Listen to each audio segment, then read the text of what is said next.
Welcome to Fly on the Wall podcast. I'm your host, Chris Sonkson, CEO and founder of Church Boom. Here you get to sit in on a live coaching session as I coach pastors through the ministry challenges we all face.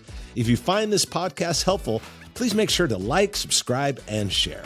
Hey everyone, welcome to the podcast with my buddy Charles today, and we are talking about increasing your first-time visitor flow, how to get more first-time guests there. And we're also talking about, in the podcast, leading versus managing and what's the difference. A great conversation. Hey, check out churchboom.org when you get a chance. I want to tell you about Church Boom University. It is an amazing tool that we offer to you. It is a place where you can get regular master classes, like short videos on subjects about leadership ladders and creating generosity in your church. We send you quarterly resources, books right to your door. We also have exclusive webinars for you. It's all there at Church Boom University. So make sure you check out churchboom.org. But let's jump into the conversation with my buddy Charles. Let's jump into it. What do you want to talk about today? Yeah, man, I am excited. I want to talk about our front door, but before I do, I did want to share something. It's a win for us. I love sharing a win to start off with on something. So I got a text message this morning from a guy, and he said this. He said, "Hey, you're a series on doubt right now." He said, "I am learning all of these things that could lead to doubt in somebody's life." And he said, "I just want to thank you for these timely sermons. What you're saying is very comforting at this time in my journey with God. I'm not okay, but I know that God is still in control." He sent this. He's on his way to the hospital for an emergency trach for his wife. And I just was like, man, I know that we're winning in that sort of way, which makes the question huge because I'm not trying to build mega church. That's not my goal. But our front door has slowed down. We're only averaging 2, maybe 3 guests a weekend when we should be 5 to 10. And so I just want to talk about what we can do, how I've crushed our invitational culture, what we could do to sort of reinvigorate all those sort of things. Well, first of all, love the text and interaction there with that. Always great when you get those encouragements and people listening and they're learning, and who doesn't have doubt? Everybody's got doubt of everything. But let's talk about that front door of the church. Well, one, I know that you and I have talked about the idea of, the stories you tell, the heroes you make, things you celebrate. So that's an important part. I'm not saying that you're not doing that, but that it's interesting. I think sometimes people get inconsistent with it. And inconsistency, it's like the saying of if you push a rock uphill and decide to take a break, the rock won't. It always comes back down. Everything you want is waiting for you on the other side of consistency. So, man, we're consistent with the invite culture. We're consistent with bringing stories and celebrating people. Like we're very consistent about that. I'm not saying you're not, but that's a key component. The second thing I would say is make sure that you're not only following up on the first time guests, but you're following up on the people who bring the first time guests. So I don't know if you are, but that's a great way of doing that. Those are things that I've seen that have been really, really helpful. So let's say that I bring my buddy, Kent, and on your card, on your first time card, it says, I was invited by. Now, if Kent doesn't fill it out, there's another part on the card that says, today I brought, and I put down Kent. And you're going to call me and leave me a voicemail because most people don't answer their cell phone. You're going to leave me a voicemail and you're going to be like, "Hey, this is Pastor Charles. Just wanted to let you know, Chris, that you brought your friend Kent, and man, how much I appreciate that. And man, you're all about what we're about at the church. And, we want to reach people, man. We want to make a difference in people's lives. You get it." So you want to make sure to do that. A lot of people have first-time follow-up systems. They don't have first-time follow-up systems for the people who bring the friends, because those really are your greatest salespeople. So that's something for think about when it comes to your first time guests, because you have to realize new blood creates new blood. Old blood does not create new blood. It just doesn't. And so newer people bring newer people. People have been around forever. Very rarely do they bring people. So you got to focus on the new people bringing new people. So when someone comes to the church, if here's another follow-up you could do. It's as simple as this. And I have a church that's doing it. They probably a church of 1,200. So they're averaging, they'll do 30 videos, what I'm about to tell you. They have someone hold up the phone, cell phone. They've got a text line that they use that's designated for the church, but it feels like a cell phone. And they send a video to every first-time guest every Monday. So it's like, hey, this is Charles and my wife and blah, blah, blah. And it's the same every time. It's the same speech. It's like me and my wife, hey, this is Chris and Laura. We just wanted to reach out to you, Tom and Linda. Now I say their names because it's personal. It's not, hey, friend. It's Tom and Linda. Hey, Tom and Linda, this is Pastor Chris and Laura. We just wanted to say thanks for stopping by the church yesterday. If you remembered that you got to meet them, man, it was so cool meeting you. Or, hey, man, I didn't get a chance to shake your hand. I'm so sorry I would love to meet you at some point, but thanks for coming to the church. We hope you come again. We would love to have you. Bah, bah, bah, bah, bah. Boom. 30 seconds. Done. Send it. Next. Same exact speech, change the names. Same exact speech, change the names. You can I got guys doing 20 or 30, but they'll just walk out to their lobby. One of their staff holds the phone, and every Monday at 10 o'clock, they do all of them. But that's how they follow up. And that will increase the amount of people that come back for a second or third time, because that new blood is what actually creates the new blood. Most people that invite someone to church will do it within the first 9 months of them being at a new church or coming to Christ. After 9 months, the number starts to drop. So think about that. How much new blood you have to have in 9 months to create more new blood for the next 9 months. So if I'm new to the church and I've been going for 3 months and I bring my buddy Charles shows up to the church, likes it. Now that 9 months starts over for him. And within 9 months, he'll probably bring someone. And the more new blood you get going, it'll show up like crazy. But the guy that's been at church for 20 years, he's not bringing anybody. He should. And it should be part of his spiritual life. I think that's a major issue, but he's not going to bring anybody. So let me go back to making the hero about the person who brings a friend. And you talked about a card. So we don't drop a card for our first-time guests in the seats. I mean, we are collecting in a check-in spots. We're collecting in our hub area, that sort of next steps area, where we have a treat that's made every single week, chips and salsa, sort of a thing. I've been at your church. I saw the chips and salsa. It was delicious. Awesome. So we're grabbing there, but how do I get that name of that person without dropping a card in the seat? Do you do a QR code? No. Is there a philosophical reason why you're not doing a card or a QR code? The card was just because it was redundant in our systems on everything. But a QR code, I'm very pro. So like the sticker sort of thing that people have done on the back of chairs, it doesn't stick to our chairs. It just comes off. Yeah. So why can't, I'm just thinking out loud. I don't know what the redundant would be, but you have to make your own choice.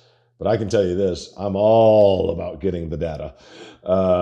Get the data for sure, especially on a Sunday morning. And it might seem repetitive, but it doesn't have to be a fancy card. It's just a card. They can either write their information or you can put the QR code on the card and they can go like this. But you got to get that information. And because you got to follow up not only with them, you got to follow up with the people who brought them.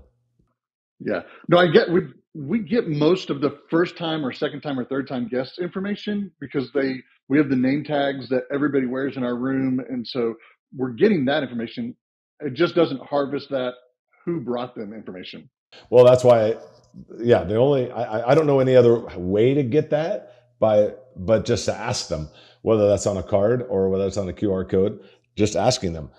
And then also if the card or QR code says, or both, says, today I brought, that gives you an excuse to stand up every Sunday and go, and if you brought someone today, let us know, man. And thank you for doing that because you get what we're all about. It gives you a time, a little 30-second cast vision. This is what we're all about. It gets you time to celebrate them in their chairs.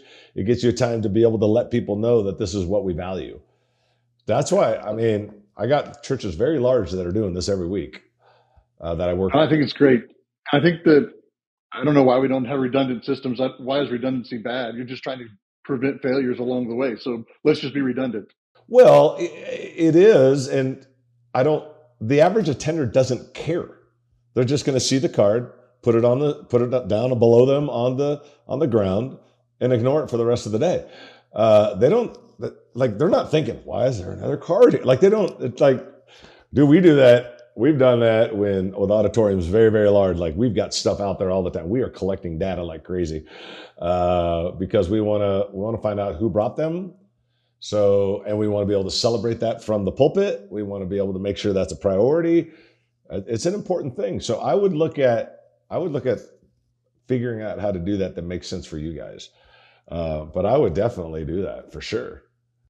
Yeah, we're adding it. We'll have it this, if not this Sunday, and the next Sunday. Get it? Just remember, new blood creates new blood, and so you got to get this cycle of new blood coming through, where it's kind of like it starts edging up a little. It's not just the first time guests; it's retaining those people, because those people are the ones that will create the new blood. Yeah, I think that's really what we've seen over the last 3-4 months is that we had a 5 to 7 to 10 that were coming through, and we were seeing them go to seconds and thirds, but we've seen a lower retention off of that third. We're not really closing the gap on that third becoming a regular attender for us. And so we've got somebody new plugging into that now for our team to really try to drill in and make those connections. Yeah. Okay. Well, that's what I would. Those are the things that I would consider. Those are, I think, things that would work. Think about the video on Monday. Man, I'm telling you. I mean, now let me add one more thing. Think about the video on Monday. Do whatever you normally do for follow up the first time guests, not the people who bring the first time guests. That you should do that. But for the first time guests, do the video on Monday. And if you do a reminder text as the weekend approaches, do a text that looks for a response. So, hey, Charles, man, it was so good having you last Sunday. Man, if you plan on joining us Sunday, let me know by just simply responding with yes, because I would love to meet you or love to talk to you, love to connect with you or something like that. And if you get them to say yes, now even 3-letter word, now there's interaction happening. There's something happening there that you can play off of. So that's something you want to consider. A lot of people send a follow-up text, but they don't ask a simple question. And I always say, ask the question, elicit some sort of response so you can see if there's an engagement. Yeah, that's good. Those are a few things that I think could be really, really helpful. So yeah. What else you got? So my second one is in a totally different category, but we've talked about this a little bit, you and I, sort of in our private coaching on stuff, but I have a bunch of great managers on my team, and they're not great leaders. How do or is it possible to transition managers to leaders, or do I just need to start looking for some new sort of individuals to lead in those sort of ways? Well, yeah, I mean, everybody can grow. To what level they can grow to and to what level they want to grow to might be different. That's different. They can grow. Do they want to grow? That's a little bit of a, something you need to keep in mind. You also need to keep in mind that what they signed up for was this, to be the leader of the greeter team or whatever. They signed up for this. You're changing it to this. So you do need to keep that in mind. But you do want leaders, not managers. So one, yeah, I think they can grow to it. Whether they want to or not, that's up to you. That's really up to them, I guess. But what you want to do is you want to get very, very specific. Because if people don't live in the leadership world, they confuse very much leadership and management. Well, I'm the manager of this. That means you take care of and you put the schedule together and you make sure everybody's, where they need to be. You're not leading, you're not developing, you're not making it better, you're not inspiring, you're not motivating, you're not capturing, you're not casting vision. Like, but you're managing the, whatever that area is, whether that's at a business, the shoe department at a store or whatever, or you're doing it at church. You're doing something, but you're managing, not leading. I think it's important, Charles, to get very specific. Like, okay, this is what it means to be a leader. And here's 4 things that I'd like for you to start doing. I'd like for you to send out monthly, encouragements if you're not already doing that. I'd like for you 3 times a year to have an event and I'd like for you to be developing leaders this way and then building teams this way. You got to give them 3 or 4 things that are leadership outcomes that you're looking for. Because if you just say start leading, in their mind, they probably are. But you're going to have to get very specific on what that actually means to lead, because they probably don't know that. Yeah. So give me an example of greeting team, right? First impressions. What would you do to take somebody from a manager to a great leader and developing more leaders on their team? Well, I would give them, if they're a natural leader, they're already doing it. They don't know any other way. But if they're not, and let's role play. Charles, you're leading the greeting team, and I'm the pastor. So you're leading the greeting team, you and your wife. Hey, we're really trying to, this is what I would do. We're really trying to like step it up here at the church a little bit. We want, when people join a team, and here's the difference. I don't want them to join a team. I want them to join a tribe. And well, what does that mean, Chris? Well, Charles, here's a few things that I'm not sure if you're doing these things, but would help build that tribe and that feeling. First, and I would give them some practical stuff.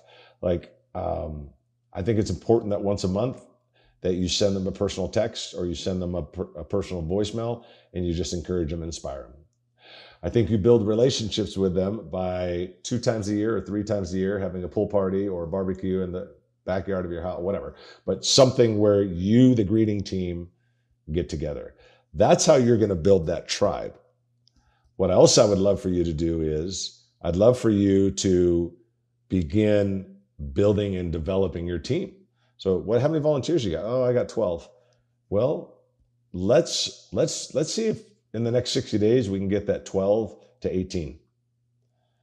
And let's see if you can't help recruit, and maybe you can get one other person to kind of build that team. Because if we build these teams, Charles, and more people are getting involved, it'll demand us to go to a second service. Because that's how you get there. When you're building teams, that's what's actually called lead goals. When you add the service, that's what's called a lag goal. So your lead goal is the thing you're doing. It's the activity you're doing. The lag goal is the result. So you're leading, and so I'd like for you to build teams. And then when you go to a second service, maybe we could have a captain over each service. So you got to can't give them 195 things, but you got to give them a few things to say, here's some things that can help you develop the leadership of how you're leading this team and also build a tribe. And that team and tribe, people get that. It's like, it's one thing to have a team. It's another thing to have a tribe. And the joke, that you've heard me say is like, you go to McDonald's and that staff is a team. They're a team. They're all working together. You go to Chick-fil-A or a Harley Davidson showroom. It's like, these people are a tribe. Like, they're all in. They're all like united. They're all in. They're all going for it. Like, they believe in each other. It's like, it's the difference. Or a football team, a high-level football team, a high-level basketball team. It's like, they're more than a team. They're a tribe. I mean, they're like this. And I think that we create teams. We send out planning center. They show up the first and third. I'm on the greeting team. A tribe? That's like a basketball, baseball, football team that, man, they're like this. They just won the World Series. They're united, man. They got each other's back, man. They probably call each other all the time. Like, they're united. Totally different than a team. A team is one thing. A tribe is completely different. So that's the way that I would look at it. That's good. Yeah. And help them understand the difference. But those are a few things that I'd give them. Yeah. I think that would help them develop their leadership. If you get to a point where it's like, I don't want to do all that. Okay. But somewhere you're going to have to start saying, okay, we're headed there. And I need to either find someone to help you do this, or we got to find someone to do that, because we got to go there. We can't, this is being sarcastic, so you got to find your wording for it, but we can't like have teams that are built on planning center, or it's just like, they just send out a schedule. Like, that's it. That's the whole essence of the leadership. Like, we can't do that anymore. We have to build teams. So you might have to have them, get help, or you might have to say, hey, it's time for you to serve on a different part of the bus, because I have to have leaders. You can't change what you choose to tolerate. So if you keep tolerating just a manager and you never change it, then you can't change what you choose to tolerate. So yeah, anyway. It's good. No paper teams, no digital teams. Yeah, we want tribes. Anyway, what else you got, man? I think that's it. That's sort of where my world is at. And so you're fast today, man. Oh man, I'm always on. Yeah, right. I don't know about that. It's because I got this new energy drink called Guru. Literally, it's supposed to be a healthy version. I'm doing a commercial, Guru. Maybe I should get like $100 for every podcast or something. But anyway, well, man, anything you need, Charles, let me know. Any way that I can help you, man, I'm always here to help. Hey, I appreciate it. Thanks, Chris. All right, buddy. You have a good day, man. You too. All right, bye-bye. Hey, I hope you enjoyed the conversation with Charles. It was a great one. Wow, man, just so practical and down to earth. Hope you really enjoyed that. Don't forget to check out churchboom.org. And as I mentioned at the beginning, sign up for Church Boom University. Resources that come to you, masterclasses where you and your team can learn together, exclusive webinars for you. It is an incredible platform of learning as a leader. So make sure you check that out. Hope you have an amazing day, and we'll see you on the next Fly on the Wall podcast.